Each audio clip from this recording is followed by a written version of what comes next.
There are some topics I really don't want to talk about, and the topic for today's episode is one of them. But I feel that it's important to talk about because protecting children's welfare should be of supreme importance to any civilized society. Welcome to the Council of Trent podcast. I'm your host, Catholic Answers apologist and speaker, Trent Horn. And today I want to talk about the disturbing escalation in our culture when it comes to sexualizing children. Crimes against children in general make me angry. They make me sad. Tie this into something like abortion, for example. It's something I don't want to talk about. It's ugly. It's gross. But you can't ignore it because it still happens on a very large scale, and we ought to summon our strength, there but for the grace of God go I, and do what we can to protect children from harms, whether it's unborn children who would be aborted, born children who would be sexually exploited. That's what I want to talk about today. And what motivated me to talk about this, I'm not going to talk a lot about this particular item, but it did motivate me. You might have heard about this. It was an article in the Washington Post from a few weeks ago on taking children to pride parades, gay pride parades. And it says, yes, kink belongs at pride, and I want my kids to see it. So it's about a mother and her transgender wife, I guess is her biological husband, who presents himself as a woman, and taking their children to pride events where there is sexual debauchery on display. And there is a larger program here that's being hinted at, which is the destruction of the innocence of children and the reduction of sex to something that is a mere transaction, something that's a mere pleasurable exchange, and unhinging sex from any kind of moral judgments, except for maybe the wrongness of rape. To reduce sexuality to just purely an activity as long as it's consensual, and anybody could theoretically consent to it would be the ultimate goal. That is what I think those in the culture who want to degrade sexuality and reduce it to purely autonomous expressions of oneself, that's their end game. And children are a part of this. Now, thankfully, our culture has a double standard when it comes to sexuality and children that we can still use to turn our culture back to sanity. But we need to act quickly before they take a sharp left turn into pure insanity. So I'm going to read a little bit from the article, and then I'm going to offer some other thoughts. So they were at the Pride Parade, and then it says, when our children grew tired of marching, we plopped onto a nearby curb. Just as we got settled, our elementary schooler pointed in the direction of oncoming floats, raising an eyebrow at a bare-chested man in dark sunglasses whose black suspenders clipped into a leather thong. If you couldn't have told already, mature content episode today. If your younger children might be watching or listening, maybe click over to something else. The man paused to be spanked playfully by a partner with a flog. What are they doing? My curious kid asked as our toddler cheered them on.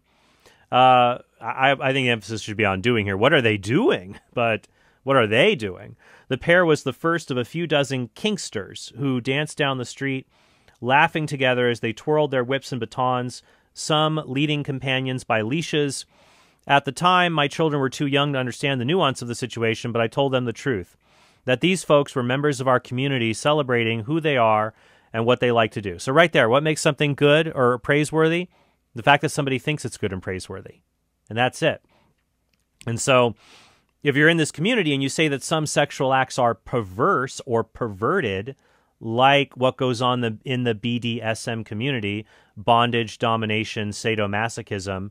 These are people who inflict pain on one another and use dominance to get some kind of sexual high or submissiveness, and even use things like bodily fluids to humiliate one another and exert dominance.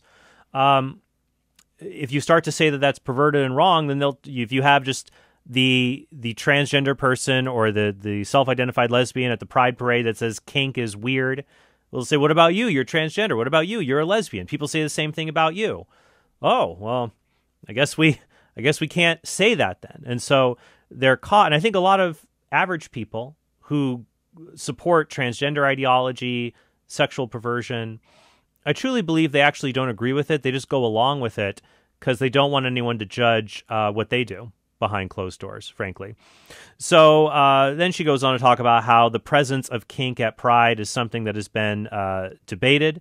But she says she wants her children to see they can make their own ways in the world and know they'll be supported and celebrated by their community.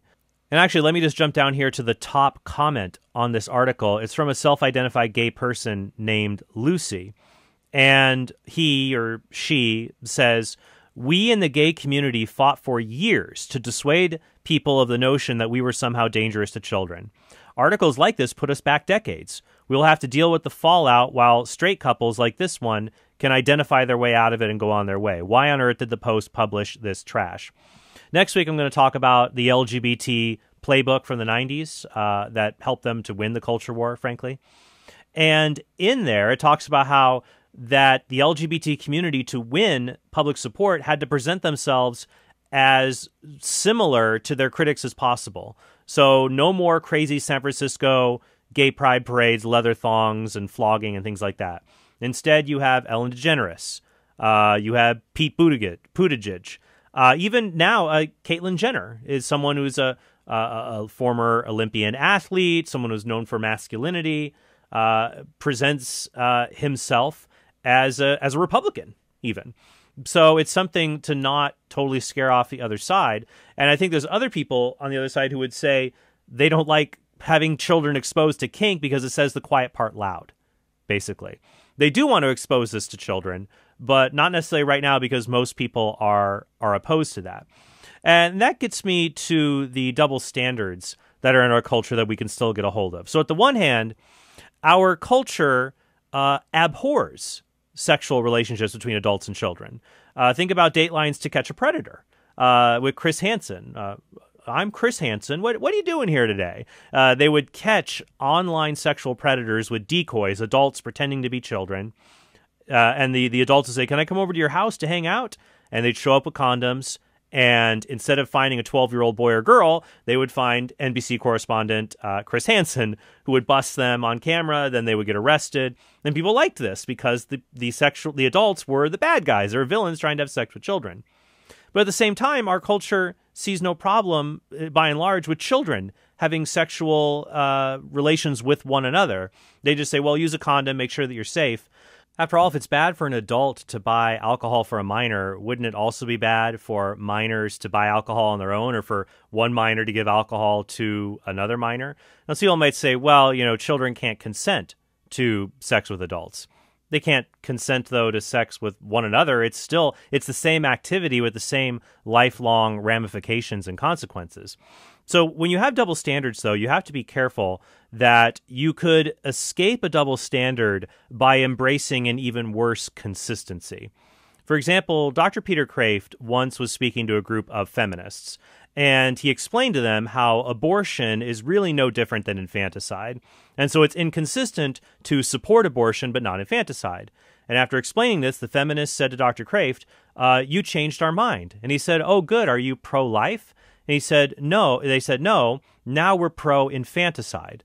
So the problem there is you could go from an inconsistency to something that is a consistent, even worse evil. It's the same with sexual relations between adults and children. If you see an inconsistency of approving sex between children or teenagers, but not between adults and teenagers, the correct way out of the inconsistency is to say that all sexual activity should be within the marital act among adults, within those who are allowed, at least among those who are allowed to be married, who are capable of expressing marital love through the marital act. That is what sex is for. And then if you do that, though, then you say that expressing sexual activity outside of the marital act, fornication, adultery, sodomy, even things like contraception is not the full expression of the marital act.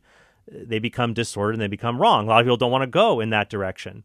Now, they have a repulsion to the other way out, but I worry the academics who defend the evil consistency, I worry about them gaining influence here, where they'll say, hey, you're right, it's inconsistent. Adults and children with each other is okay. Adults and children is not okay. Maybe it's just all okay. And to show where that's bad, we can go to a book called Harmful to Minors by Judith Levine. This was published back in 2002, University of Minnesota Press. Levine is a scholar. This is a reputable press. And In the book, Levine says, harmful to minors, the book, says sex is not in itself harmful to minors. Rather, the real potential for harm lies in the circumstances under which some children and teens have sex. So what Levine is saying here is that, no, sex between children, that's not bad. It's just when they have diseases or unintended pregnancies. She also says, not to mention what I'd also consider an unwanted outcome, plain old bad sex. So she sees no problem with children having sex with one another at all, and we should stop freaking out about it, is Levine's position. And not just amongst children, but between children and adults. So here's an interview from shortly after when her book came out. And in it, she does talk about her personal background, which informs her views. Scholars are rarely objective. Their own personal stories bias their scholarship. Then she talks about how she had a relationship, she was 16, with a 19-year-old boy. And that was statutory rape, but she didn't think there was anything wrong with that. She writes, her parents, Levine's parents, didn't have a clue about the relationship. But if they had, they could have charged the young man with statutory rape, a subject Levine covers in her book. She notes that parents can effectively put their daughter's boyfriend behind bars, even if the girl staunchly opposes it. Right, because he's committed a crime. He had sex with a child. Levine supports a Dutch law which allows children between 12 and 16 to willingly enter into consensual relationships with people of any age. If they feel abused by an elder lover, either the minor or her parents can press charges. So now it's just whether the child feels abused. Oh my goodness, there's not going to be predators out there who will manipulate a child into thinking they're not actually being abused. These people don't really exist.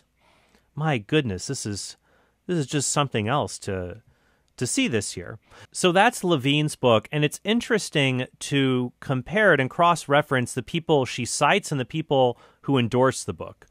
Two examples would be Sharon Lamb, another academic. Lamb is the author of the book, The Secret Lives of Girls, What Good Girls Really Do, Sex Play, Aggression, and Their Guilt. The book opens with a description of a pornographic act between two 7-year-old girls. It's disgusting. And Lamb argues that we shouldn't be freaked out about any of this stuff. Now, of course, children are going to be exploratory. Children, especially under the age of accountability, are not generally culpable for what they're doing, or they're trying to understand their bodies. But adults are morally culpable when they refuse to give correct instruction to children about how they should properly reverence and treat their own bodies. And so here, this same thing about things like relativism, for example. Like, we go back to the Washington Post columnist. She said she wanted her kids to see kink because she wants them to think that whatever they like is normal. This craving for personal feelings to be the norm. Everybody makes their own norm. Everybody is their own standard, relativism. We find this in Lamb's book as well. Here's a quote from inside Lamb's book, The Secret Lives of Girls. Normal is something that we as a culture construct. Some people would say that we shouldn't even use the word normal, and they might be right. It's hurt too many people and gives special power to the word abnormal. But the one question that girls and women asked me over and over when I was interviewing them was, am I normal? Usually what I told them was that I had heard many stories like theirs already, and that answer seemed to satisfy. So what our culture tries to do to create normality is they can't go to something like natural law. They can't go to the norms given to us in God's revelation by reason or scripture or sacred tradition.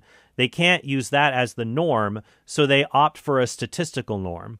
They're hoping that if you see something enough and something seems to be common enough, you'll accept that as normal. So that's why you get these inflated counts that people think that 25% of the population identifies as LGBT when it's really like 1% to 2%, though that is on the rise.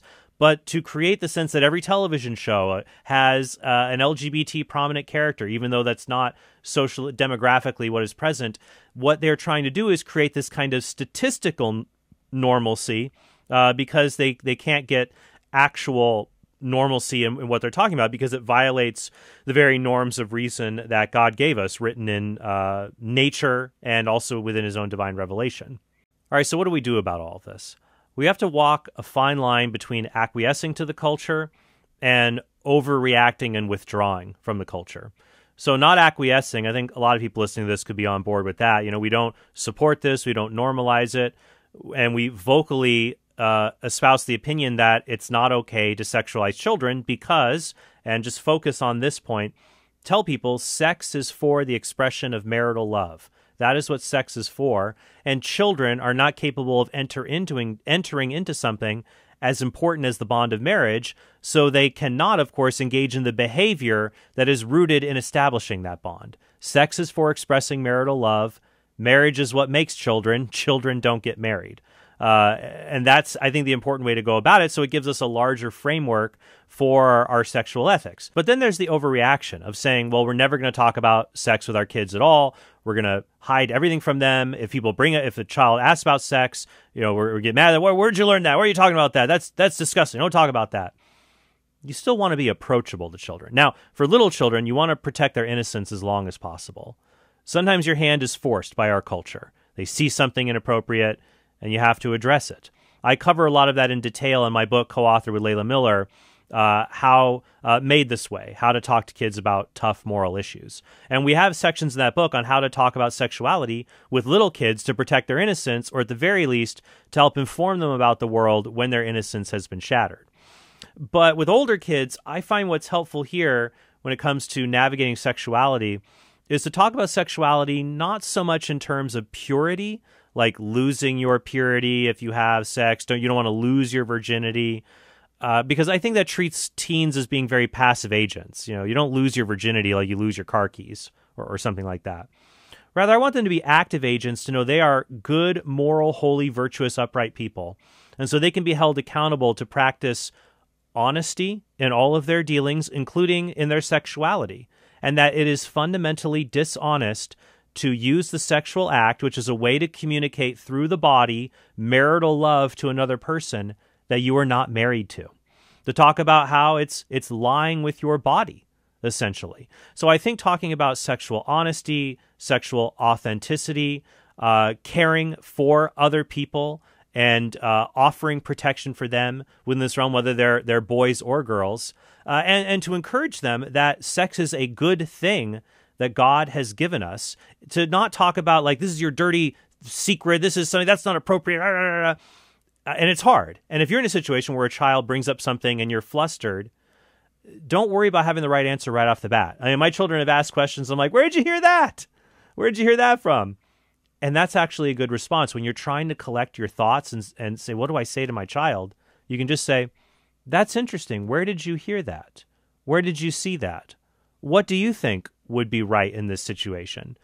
And then that creates the dialogue where they're talking and you can kind of formulate your thoughts a bit more, and then you can offer the thought to them. And so you always want children to see that you're not their friend, but you are friendly. A parent is not a child's friend, but we should be friendly. We should be authoritative without being authoritarian. And so that our children always know if they're confused or scared about something or worried or anxious, that they can come to us and we will have a dialogue with them. We're not always going to affirm everything they do. We're not their friends seeking approval, but we will provide guardrails and to tell them that their sexuality, it is a good thing. But it's like a nuclear reactor. It's very, very powerful. It can do tremendous good, but also you can have very negative consequences if it's mishandled. And you want what is best for them so that they can experience the goodness of this, especially if they're called to marriage, if they're called to this vocation, to set themselves up to have an amazing vocation with someone that they would spend the rest of their lives with, and to have children of their own to impart those same messages to. But ultimately, it'll come back to us living out positive, affirming, holy sexuality in our own marriages and our own families, and showing that the world with kink and pride that seeks after sexual pleasure for its own sake, it's ultimately empty, and that God's joy-filled plan for our sexuality is what we're actually meant for, and that's what we need to model for people, and starting with our own families. So, hey, I hope this is helpful for you guys. I'll leave some resources in the link to the description below. Be sure to like and subscribe this video. If you're listening by podcast, leave us a review at iTunes or Google Play. You guys are awesome, and I hope you have a very blessed day.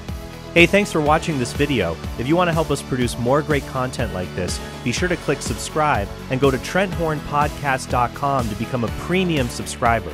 You'll help us create more videos like this and get access to bonus content and sneak peeks of our upcoming projects.